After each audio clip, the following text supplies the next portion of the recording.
చంద్రబాబు శ్వేతపత్రాలు కేవలం కాలక్షేపం కోసమేనంటూ సెటైర్లు వేశారు మాజీ మంత్రి పేర్ని నాని.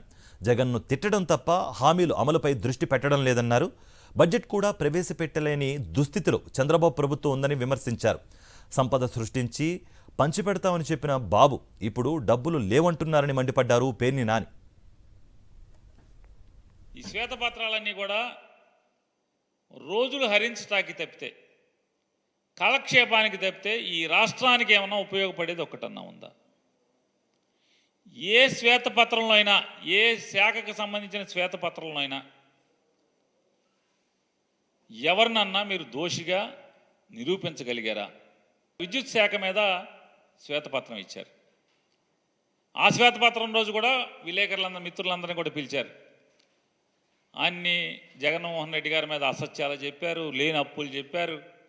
పాపాలు అప్పులు చేసిందేమో ఆయన చేసేసి, జగన్మోహన్ రెడ్డి గారు ట్రూ అప్ ఛార్జెస్ పేరుతో కరెంటు రేట్లు పెంచకుండా ట్రూ అప్ ఛార్జెస్ మీద మీ మీద భారం వేసి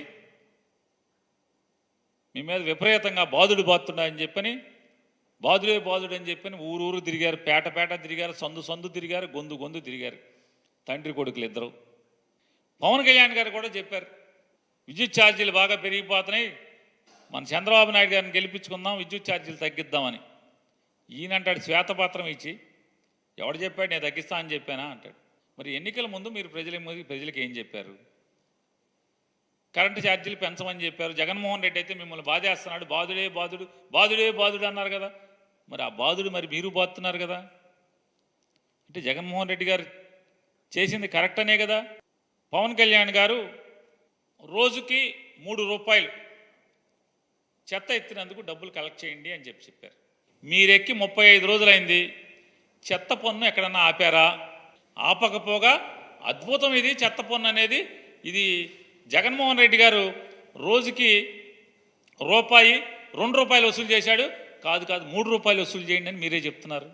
జగన్మోహన్ రెడ్డి గారు అధికారంలో ఉండి ఇదే పని చేసినప్పుడేమో చెత్త నా కొడుకు, చెత్త ముఖ్యమంత్రి అన్నారు. మరి మీరందరూ ఎవరు అని అడుగుతున్నప్పుడు నేను 2024-25 సంవత్సరానికి, ఆర్థిక సంవత్సరానికి బడ్జెట్ కూడా ప్రవేశపెట్టలేనటువంటి దుస్థితిలో వీళ్ళ అనుభవం ఉంది. మీ అనుభవం ఏం చేసుకుంటాకి?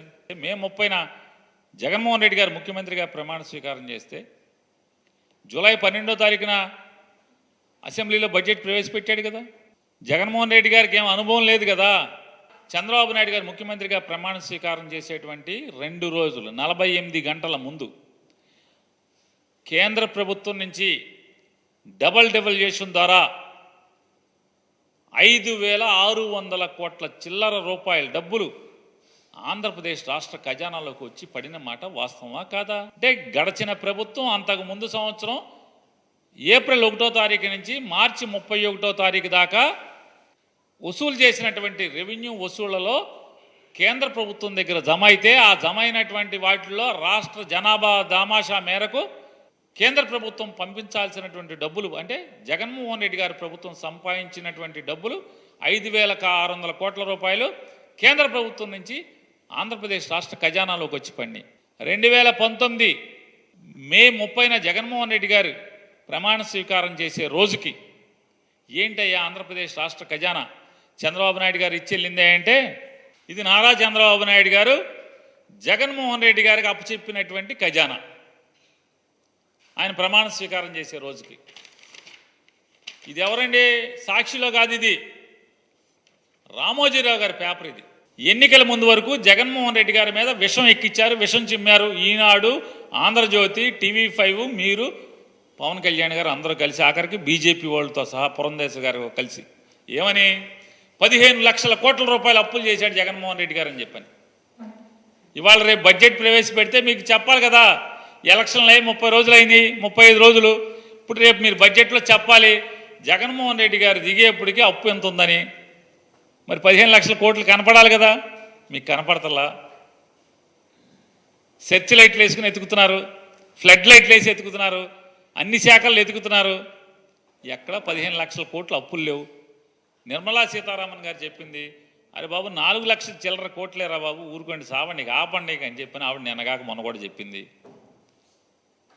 ఇప్పుడు మీరు బడ్జెట్ ప్రవేశపెడితే మీ భాగవతం అంతా బయటపడుతుంది, మీ బండారం బయటపడుతుంది. జగన్మోహన్ రెడ్డి గారు ప్రెస్ మీట్ పెట్టి లేకపోతే రేపు అసెంబ్లీలోనే మిమ్మల్ని ఉతుకుతాడు. 15 లక్షల కోట్లని నా మీద విషం చిమ్మారు కదా, మరి మీరే అచ్చేసి చూపించారు కదా 4 లక్షల చిల్లర కోట్లు అని చెప్పని. అదొక మీకు పీకులాట.